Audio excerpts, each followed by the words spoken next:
Hey there, fellow wargamers. It's your man. It's a Sentinel from across the tabletop, and I just want to do a quick review of the RTT that I did at Twisted Dice. We won 2, we lost 1. We played 3 games overall, and we finished 7th in the rankings on the day in the end. I think this is down to points. A lot of it, well, I know it's down to points, and the fact we lost a game. It's a lot different to score.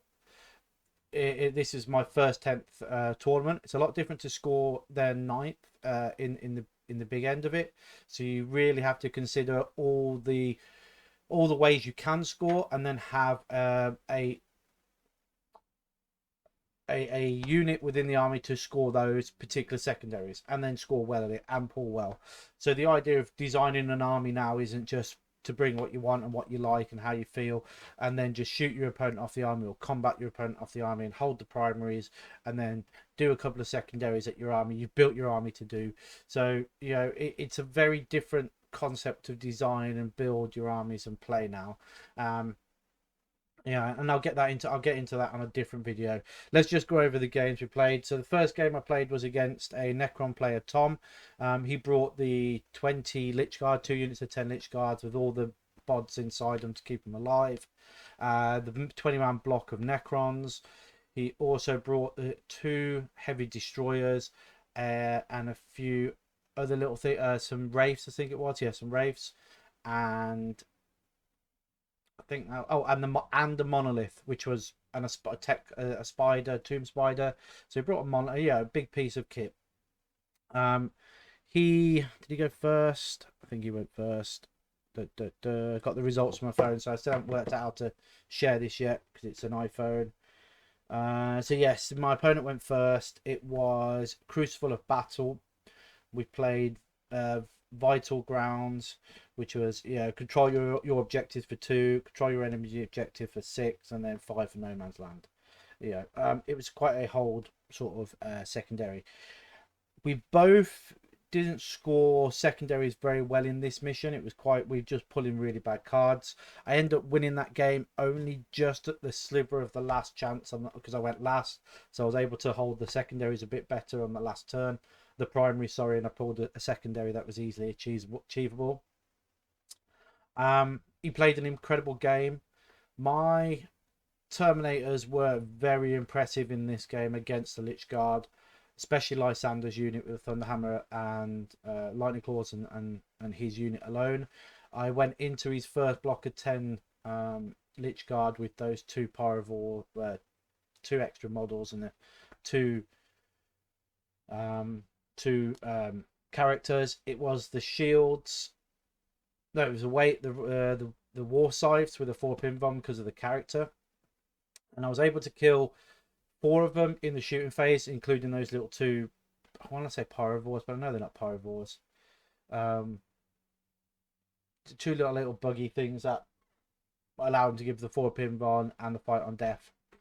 I was able to kill those 2 and 4 of the Lich Guard in the shooting phase, and then when my 10-man Terminator unit with Lysander piled in, I was able to wipe the whole unit with complete rerolls from Oath of Moment, and the damage output from that Terminator squad. The second unit of Lich Guard then moved up, and because I was in the tactical doctrine at this point with that particular unit, I was able to fall back 6 inches and make that a 6-inch, I think it was a 4-inch charge to a 10-inch charge, with the move back of 6 inches in that tactical doctrine, tactical maneuverability stratagem, and just able to keep the Terminators alive a lot longer than he expected them to, which was a shock to me as well. And then I put them in the assault doctrine the following turn, advanced them up, put over moments on, charged in again. I only killed 3 this time in shooting. Charged in, so we had 7 Lich Guard this time around, but I spent the extra CP for the +1 to wound, even though he had a -1 to wound on the Lich Guard, which was very annoying. But the same against me, and again I was able to wipe the unit with Lysander's unit, again just absolutely obliterating the Lich Guard and the 2 commanders. I was feeling quite good about that game in that specific order, because I was heard that Lich Guard are really, really tough to kill, and I thought, you know what, they're actually not with this type of build of Terminators, so there's a possibility that I can at least do well against the Necrons. There was 2 Necron armies there in the tournament. The Monolith, on the other hand, was terrifying. So I sent the Chaplain in with his 10 Terminators over to the Monolith. I charged the Monolith. I wasn't able to base contact as many as I like, and I only did 2 wounds, 2 or 3 wounds to it, and then he healed it following turn with. He had a feel no pain on it because of the Tomb Spider nearby. It had the reanimation on it as well from the Tomb Spider, and it was just like, I'm not killing this. And then he went and killed like 4 of my Terminators in the shooting. I took 4 in the combat phase with it. I don't know why, but the Monolith is amazing in combat. 4 died in combat, 3 died in shooting. The Spider charged in after that and killed another 1. I did another round of combat with like 4 Terminators left now. Did again virtually no damage to the Monolith. I switched fire to the Spider to try and kill it. Then, you know, I lost the rest of the Terminator. I lost all my Terminators but the Chaplain to the Monolith that could fall back and shoot and charge or something like that. I think it could fall back and shoot anyway. But yeah, it was embarrassing. The 10 Terminators just dying to 1 Monolith was pretty tough to swallow. But the other 10 Terminators killed 20 Lich Guard and 4 characters and 2 of those scythes, plasma scythes. So I'll take the win. He went, and then Lysander went on to kill 20 Necron Terminators as well on top of that, with the mortal wound output that my Thunderhammers actually converted to. So I did extremely well with 1 unit of Terminators and Lysander to the rest of my army, which allowed me to win that game. But like I said, only just super close. And I've got to say, Tom's dice rolls were a bit under average to other players at the tournament. So we won that at 57 to 47. Like I said, it was the last turn that gave me the win. Not pulling as well as I'd like to on the secondaries. We scored 19 points on the secondaries out of the 40, and we scored 28 on the primary out of the 50. Again, I think this is down to the build that I've made, or the build that I had. It doesn't quite work out to what I need to efficiently affect the primary and the secondaries. So we'll see how that goes next time with a tweak to the army. Then I went up against Mark, which is a Twisted Dice member, one of my fellow teammates.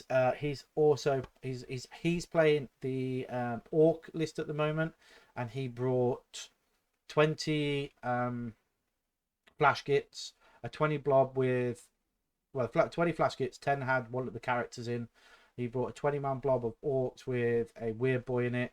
He then brought 2 units of 10 Orc beast snaggers, and then 2 beast bosses on Squigosaur with 1 6-man unit of Squiggle Riders with the knob.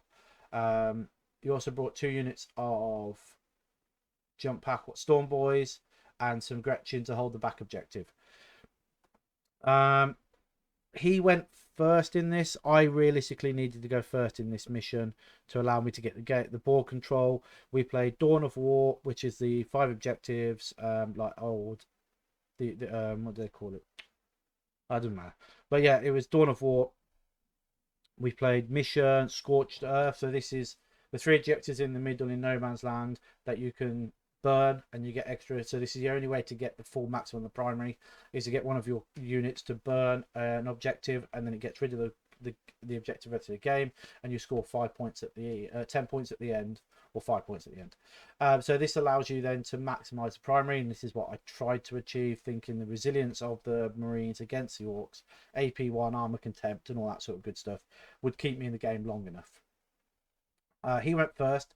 He pushed into the middle with a couple of his units that allowed him to be far enough back that I couldn't charge onto them, which was very clever. He waited till my turn, his turn 2, to call the war. So my turn 1, I just pushed the Lamb Raider into the middle because I had a secondary to go and do an action in the middle, cleanse. So I just, what did I go? I got Devastator Doctrine, advanced him up, did the cleanse with Tor Garadon inside there with the Hellblasters, and then I had the Redemptor on my left flank that pushed up and touched an objective. I then did burn on that objective because I was now holding it. I then pushed on the right flank with 10 Terminators with the Chaplain, and then advanced my Terminators at the back onto into the middle slightly to get me a little bit more advantage. I then pushed my 10 Terminators with the Chaplain onto the right flank, which allowed me to do another cleanse. So I did 2 cleanse, I did a burn, thinking that that was going to be my game plan. Get rid of the objective with the Redemptor on one side and try and hold the other side with the 2 Terminator units and the Land Raider. All going well in game plan mode. He then goes to his turn 2, calls the war. The flash kits come down and absolutely obliterate my 10 Terminators with the Chaplain. I think we got some of the rules wrong with what they can do. I think we were playing them flash kits as AP2 and they're actually only AP1. So that would have made a difference to making 4-pin bombs instead of making 3-up saves. With the armor contempt, it would have then brought it down to a 2-up save. So there's a lot less Terminators die overall. But yeah, after his 20 flash kits fired, I had 3 Terminators left. So even if we go that they had a 2-up save, I reckon I have like 5 or 6 left, and that makes a big difference to my return fire, the return damage, because he charged in. He killed 1 more in combat, so I had 2 Terminators and the Chaplain. 2 Terminators and the Chaplain, and those 2 Terminators and the Chaplain picked up something like 6 Beast Snaggers. So if I'd had another 2 or 3, I think I could have wiped the unit, and that way then it frees up the Terminators to do a little bit more damage somewhere else. So there's a bit of misplay, but again, first tournament, and there's always going to be issues with rules and things like that. So it is what it is. The biggest downfall to this game was one of the Beast Snagger bosses on Squigosaur charged my Lamb Raider and did 14 mortal wounds to it on the charge. It has anti-vehicle critical hits on 4s, I think it is, and when he came to the rolling with exploding on 6s and then converting all those to mortal wounds on 4s, he just rolled extremely well. I think I had to make 1 armor save and I made it, but 14 went 7 went throughout the 8, and there were 2 damage a pop, so it was 14 mortal wounds, and I was like, well, there's my Lamb Raider gone. He had also the Squig Riders in there as well with the boss, with the knob, and again, 2 wounds left on the Lamb Raider with 7 Beast Snaggers on Squigosaur's Squig Riders, easily being able to take down that Lamb Raider with only 2 wounds left. A little bit upset about that. That would have been the iconic unit in the middle, being able to clear the army that's in front of him. So upset that the Lamb Raider died in my turn 2 after it did nothing from 1 model essentially, which was really upset. The other side of the game was the Redemptor, of course, had pushed into my left to do a action. He then dropped 20 boys with the Weird Boy, charged him in. Well, the Weird Boy did like a psychic thing and did 3 mortal wounds to it, so I was a bit, what the fuck. And then the Beast Snagger boys charged in with the other boss on Squigosaur charged in as well. So I had this boss of Squigosaur, 20 boys and 10 Beast Snaggers as well onto my 1 Redemptor that just lost 3 wounds, so he's down to 9 wounds in combat. And he only just did it with 1 model, and this was I want to say it was a Beast Snaggers at the end, and I failed. It was 2-up saves, and I failed I had 2 armor saves to make, and he had 1 wound left, and I failed 1 of them. And I'd already used my CP earlier to re-roll already as well, so I lost it to the last armor save. They didn't outright kill it, they didn't overkill it, should we say. I physically lost it to 1 roll that I'd run out of. It was just number of dice. Otherwise, he doesn't kill it. Now, the big debate was, I actually asked the ref, the tournament organizer, and I think we've got a bit of clarification future now. The Beast Snagger boss does mortal wounds and he has an extra damage, but the Redemptor does reduction in damage when attacked. So does the reduction in damage come into effect before the critical hit is rolled to do mortal wounds, where they do a flat and a +1 damage? Do you see what I mean? I know it's about confusing. So the Beast Snagger boss does a +1 damage if on a critical hit, but when the attack is targeting the Redemptor reduces the characteristic of the damage by 1. Now, because it changed to mortal wounds, the referee said, no, it don't affect mortal wounds. So the damage characteristic stood and I took an extra damage. In my opinion, I believe you reduce the damage before you roll the wound roll because of the way that the wording is for the Redemptor. When you choose to attack, you reduce the damage, not once the damage has gone through. So the damage characteristic should have been one left, and then when he critical, he added the +1, so that's when it should have been affected. So I reckon my Redemptor actually survived that with 1 wound left, but the tournament organizer said no, yeah, it doesn't reduce because it went to mortal. So never mind. And then of course he took that objective, and at that point he steamrolled because I lost my Land Raider. I'd lost 7 to 8 Terminators on my right flank. I lost my Land Raider and now the Redemptor. That's now nearly what was that, work out about 1,000 points of my army gone in his turn 2, which is about right when you look at how the game is played. Was that 250, and then another 400, so about 900 points of the army just obliterated in his turn. In my return, I didn't do too bad in return. I killed all the I say that I did do too. I did shockingly in the next turn. So the Land Raider's gone. Tor Garadon gets out with his unit. He then goes across to kill one of the Beast Snagger bosses. And then the Assault Terminators come out and kill the Squig Riders. The Plasma come out and try and kill one of the Beast Snagger boys, the boss on Squig Assault, and failed to do that. Tor Garadon got out, failed to do the damage that he required with his Eradicator unit. Didn't convert enough of the armor saves and the wounds. They just failed, unfortunately. So he charged in and didn't kill the Beast Snagger boss, but did survive the return in retaliation. So I lost only 2 of the Eradicators to the Beast Snagger boss, even though he'd done like billion mortal wounds to my Redemptor. Tor Garadon's unit survived, and then allowed Tor Garadon then to kill his Beast Snagger boss in the return turn. I cleared up the left flank with the repulse with my Gladiator, which was nice. But at this point, I'd lost the right hand flank. I secured the center with my assault Terminators. The left hand flank had collapsed because of the Redemptor, and then Tor Garadon cleared up the following turn, but it wasn't enough to push over onto the objective, unfortunately. The way that he positioned his Beast Snagger boss was really clever, so I wasn't able to capitalize on that flank, unfortunately, the left flank. And with the Redemptor gone, it just meant that left flank collapsed, the right flank collapsed.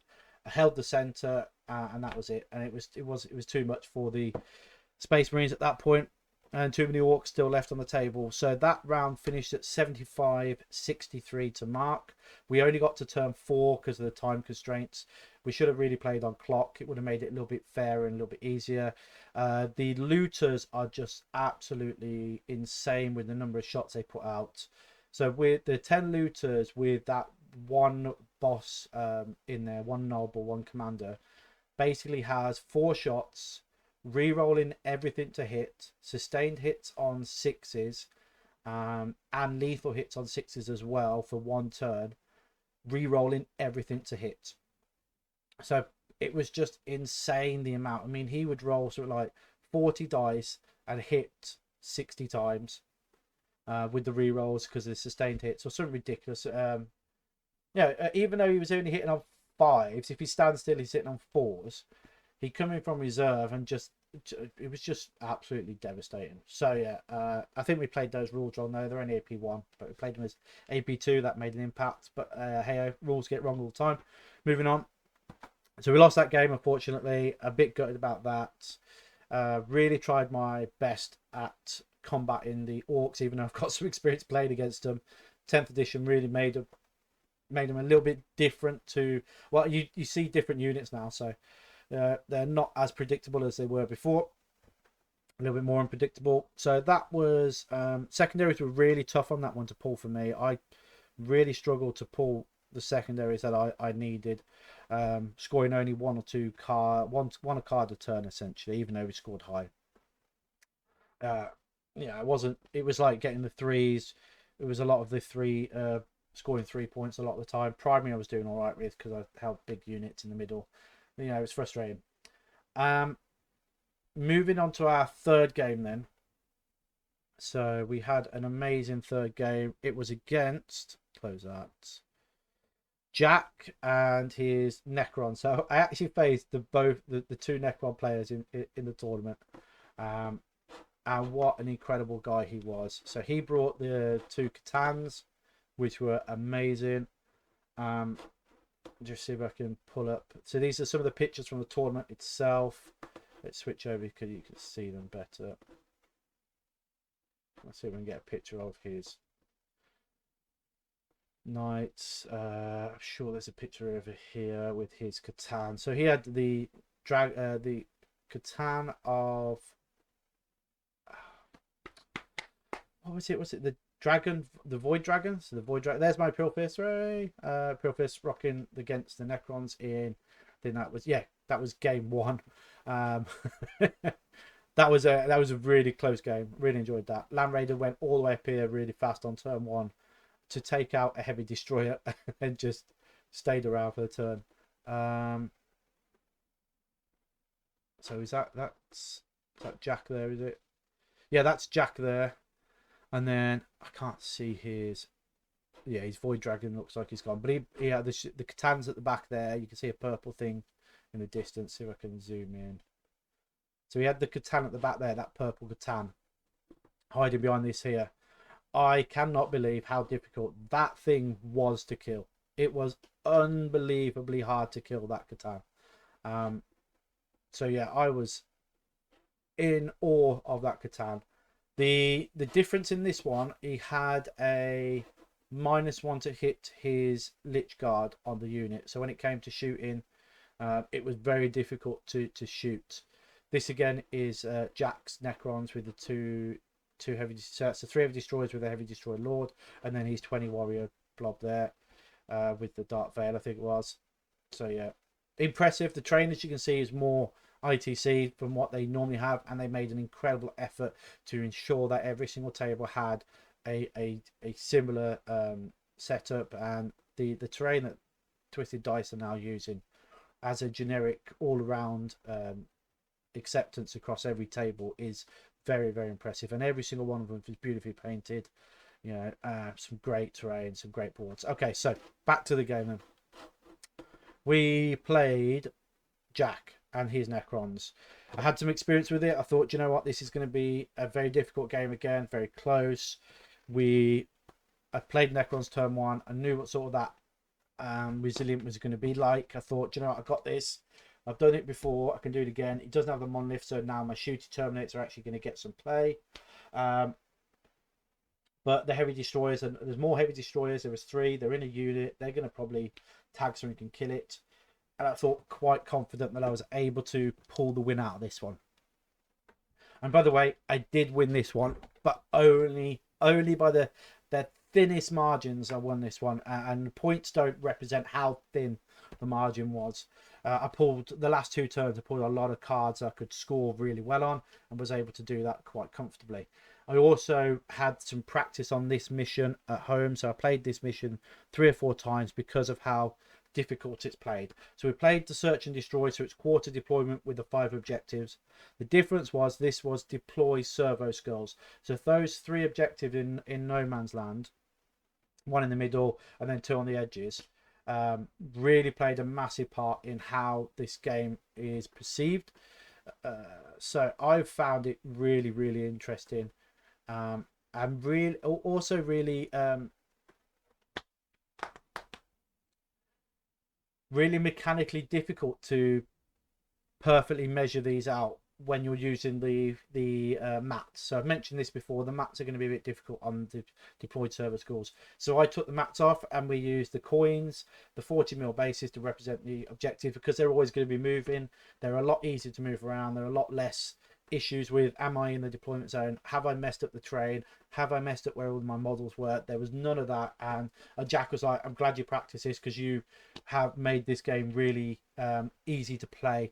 So I got a lot of praise with the fact that I practiced 2 games at home. I thought the best way to play this. So Jack was very, very, very kind with his compliments. But we played this game and I was able to swing the win due to the fact that I was able to put 2 of the objectives on turn 4 into his deployment zone, and score well on turn 5. If it weren't for the fact that I was able to get the 2 in there and then push him into his deployment zone in turn 5 and score the 16 points, I don't think this game would have gone my way. I was virtually on the ends. I think I had like 1 Terminator squad left, and that was it at the end of the game. Yeah, 1 Terminator squad at the end of the game left, and it was my Chaplain Terminators. He played it incredible. So beginning of the game, it's quarter deployments. I deploy, he deploys. I get first turn, which means I can get onto the objectives, have the practice. I need to get onto them so I can start moving them, position them where I want them to go in the future game. I wasn't able to get to the top one from my deployment zone, essentially, with the Redemptor, because I positioned it in a way where it should be able to advance onto it and grab it. I didn't roll a big enough advance, so I didn't get it. The Terminators in the middle, which were my shooty Terminators, went into the middle, grabbed that objective and just pushed it along. So whichever direction it went, it meant they were coming back to my Terminators, which was amazing. And then my Land Raider and Close Combat Terminators went to the right-hand side of the table and tried to push to the right flank. He retaliated with the Catan, the Shard of the Catan, with the reduction in damage, with the 4-pin bomb, the 4 feel no pain, the -1 to hit, I think it was, or something like that. Yeah, it was just T9, so it was just insane. T11. It was just insane to try and take this thing down. He responded with that, and also the Lich Guard, and a 20-man blob of warriors on that flank as well. Plus, there was Suricast with the Void Dragon as well, and the little War of the Worlds thing as well. So I thought, you know what, I probably got this. The Land Raider pushed over there, thinking I could hold that flank with Tor Garadon, the Terminators. Tor Garadon came out, tried to. Well, the issue was I wasn't able to get to his Lich Guard turn 1. So in his turn 1, he charged Lysander's unit. He charged the Terminators with his Lich Guard, and this was probably the best thing he could have done. I gave him the Land Raider to charge into, but he went for the Lysander's unit. He killed 3 of them with the -1 to wound and the +1 armor save from armor contempt. It was the phase swords, so they were only 1 damage, AP2, I want to say, AP2 1 damage. But his character was like with the war scythe was doing like 3 mortal wounds a turn, regardless, because it's critical hits on 6. Regardless, it only got like 2 attacks. But the fact that he just kept doing it constantly, 3 mortal wounds, I was like, this is insane. Stupid Lord or whatever it was.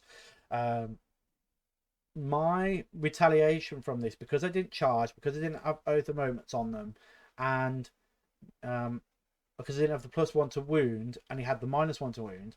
Actually, my Terminators didn't do as well against his Lich Guard as I thought they were going to do. I really thought that my Terminators, because I'd cleared up 20 Lich Guards and 20 Warriors in the game 1 against the Necrons, that they would really hold the line and just absolutely obliterate him. They didn't. I think I killed 3 Lich Guard turn 1 and those 2 Plasma Sights. He then, on his turn, on my turn, I fall back and I charge. I shoot a bit. He uses a stratagem to bring some back. And then his Plasma Sights just absolutely tanked the rest of my shooting with that 4-pin one. It was insane. I just couldn't kill the 2 Plasma Sights with my... I think in the end, the Land Raider fired into it, and then Tor Garadon, I think, fired in... Yeah, Tor Garadon didn't, unfortunately, fired into the Catan. So I didn't have as many shots as I did in the previous games. The Crusader, Gladiator didn't fire into them either. The Redemptor fired somewhere else at the heavy destroyers, and I think I didn't kill any heavy destroyers. I blew myself up in the end, which was a bit frustrating. So yeah, it was a bit of a mix. So my Terminators didn't kill his Lich Guard the way I thought they were going to do, and he capitalized on that in his turn. I think it was turn 2. He saw how resilient my Terminators were because of Lysander, so he initialized a stratagem that allows you to precision shot a character. So the engagement, what's it called now? Heroic challenge. And his Lord, with his stupid measly couple of attacks, did 6 mortal wounds, just enough to kill Lysander, because he doesn't have the extra wound from a Storm Shield on his profile GW. Get it sorted. So yeah, 6 mortal wounds, killed Lysander instead of the standard 7 because he carries a storm shield, which was frustrating. And the -1 to wound was lost the following turns, and I started losing Terminators faster than I could kill his Lich Guard. So a little bit upset with that, but hey, it's part of the game. I should have thought about it, doing it the turn earlier and killing his lords to stop the whole stuff that was going on as well. So could have got either way, but he got the upper hand there. Tor Garadon charged the Catan, put some shots in with the Multi-meltas. I did like 2 or 3 wounds. I did 6 wounds, but reduced down to 3. He made 2, feel no pains. I did 1 wound. And I was like, okay, so this is the way the game's going to go. Tor Garadon charged in, thinking 5 attacks, hitting on 2s, wounding on 3s. Thought I might just be able to plunk a few more off. I did 2 more wounds, and he made 1, feel no pain. So eventually the Catan actually only took like 2 wounds in shooting and in combat, and I was like, okay. And he cleared up the Eradicators, just leaving Tor Garadon alive, which meant that the following turn is where it had to come into and do the work. I wasn't able to kill the Catan. He was able to kill me back and then survived a lot longer than expected. The Terminator survived until turn 4 engagement range with the Lich Guard. Had to keep using Armor Contempt to keep him alive from the AP2 damage weapon, the AP2 1 damage scythes, power swords. But with the Armor Contempt, kept that Terminator unit alive a lot longer than it should have done. The left-hand flank that had the shooty Terminators, I switched tactics. I was trying to do the over moment on the Lich Guard. It just wasn't working. Jack was making all his invons. Jack was making his feel no pains a lot more than Tom did in my first game. So I decided to switch from trying to kill the Lich Guard to killing the warriors on the left flank, the Void Dragon, the heavy destroyers, I think it was something else on the back objective as well. And I was like, just go left. I pushed everything left that I had left. So the Redemptor, the 10 Terminators, the Hellblasters went left as well. And I was able to pick up the Void Dragon with the 10 Terminators shooting with the Redemptor. The Redemptor, though, unfortunately, when shooting the Void Dragon to kill it, because I'd taken damage on turn 1 from his heavy destroyers, I was left on 2 wounds. And I did the hazardous. I overcharged my plasma and then killed myself with 3 mortal wounds to the Redemptor. Frustrated, and I just got on the objective as well in my turn 2. So he died, unfortunately. But I did kill the Void Dragon, and then the Terminators charged the 20 warriors, picking up like 8 of them in the charge phase, or 10 of them. He then pushed back, reanimated. It did 2 or 3 wounds with the heavy destroyers, and then another one died to the shooting from the warriors. And then I charged him with the Terminators to turn 3 and 4 sort of thing. Picked up the warriors and the heavy destroyers, pushed onto the back objective with the 2 markers as well now, because I have both markers in that deployment zone. I'm able to push around that flank. So it felt good to switch. It felt the right decision to switch, as I'd lost Tor Garadon, Lysander, the assault Terminators were just hanging in. The Land Raider had gone down to the Catan, and all the other bits and pieces started to fall into place. The servo scores being pushed to where my Terminators were and following through the game. If the fact that we weren't playing the servo scores where I could move the objective to follow my Terminators with the Chaplain around the board, he would have held the middle and the back objective and his one for the whole game, and he would have beat me on primary and secondaries. So just purely because of where the servo scores would move to, I was able to score the victory and allow me to win that game. And it finished in the end 73-57. So I pulled out a big win on that one. I was quite happy with that 73 victory. So I was quite happy with that game. It was a very close game, and Jack was an amazing opponent. That Catan was just a beast of a model to try and take down. I didn't even kill it in the end. It survived. It then went on to kill my Gladiator, take my backfield objective. 20 warriors popped down.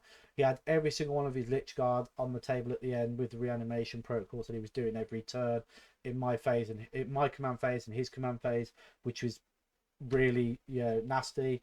And then when I shoot them, he did it again with the Plasmancer. So I was like, oh my goodness, I just cannot kill this unit. And the Lord that is in there gives him a free stratagem to be used. So he can just bring back models for free at any point of the game. And I was like, oh my goodness.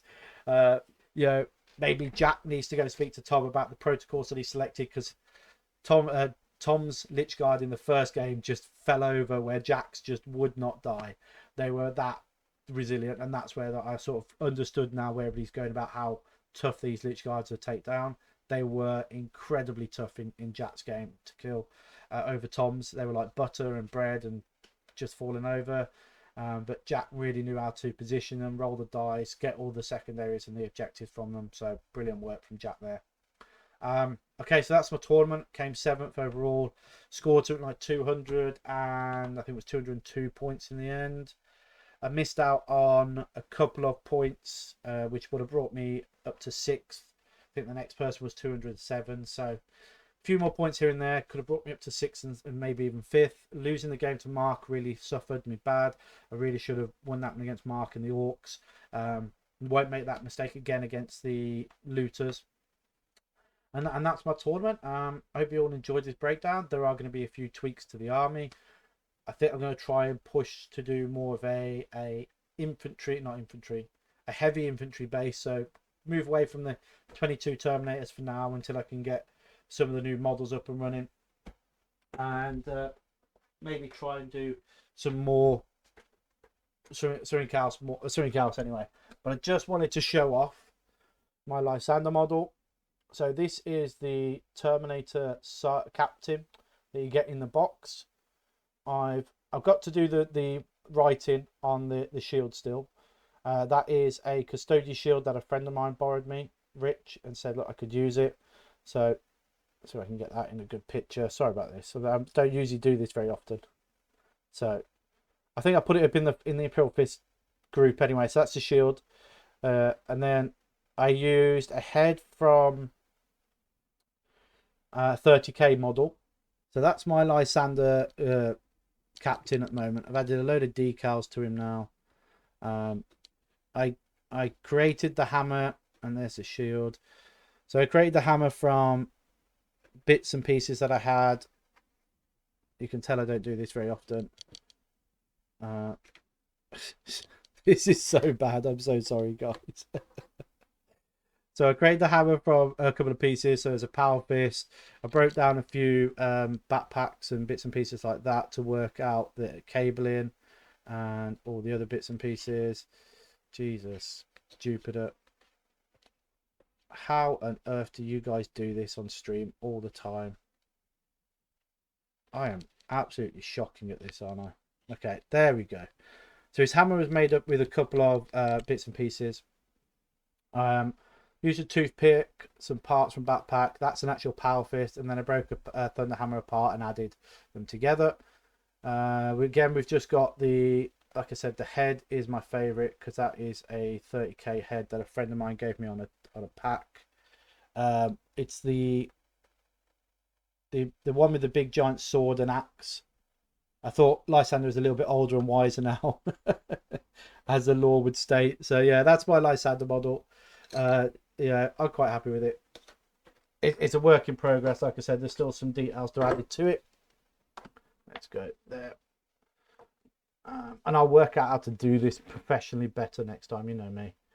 Make it up as I go along, as always. Okay, guys, we'll cut it there. Thanks for sticking around. Thanks for watching. And we'll catch you in another one soon. I've not got anything booked now. I'm trying to put some money together, save some money, put together to buy a ticket for the London GT, sorry. I think that's going to be the next biggest one. We'll try and do the whole rundown of the GT. I'd like to try and get a couple of RTTs and a GT in between, but I just know that's going to be a little bit tough with finances at the moment. But we're all in the same boat. It's tough out there. So, yeah, drop us comments, drop us what you're liking about the armies that you're playing at the moment. I'd love to see what everybody else is doing with their armies and how they're doing at GTs, what they found are winning units, their key units. I would definitely say the best unit in my army that killed the most, game one would be Lysander's unit. Game 2 again, Lysander's unit just picking up the Squigog Riders and the Storm Boys and a Knob, and holding the centre as long as they did. The third game again was Lysander's unit because of the resilience that they had against the Lich Guard. But again, the Terminator, that was the first game my shooty Terminators actually did anything, and I was very impressed with that once they started shooting. So Land Raider was awesome. It did its job. I think that could change. Plasma, the Hellblasters were amazing. The Gladiator's amazing. The Redemptor's amazing. All in their little parts. But yeah, the MVPs for me were Terminators with Lysander. Even though Tor Garadon hits harder in combat than Lysander, it was the resilience, the fact that he just kept on fighting though, every single game, every single turn. So I'll leave it there. Thanks for sticking around, and I'll catch you all again later. Take care, and bye bye.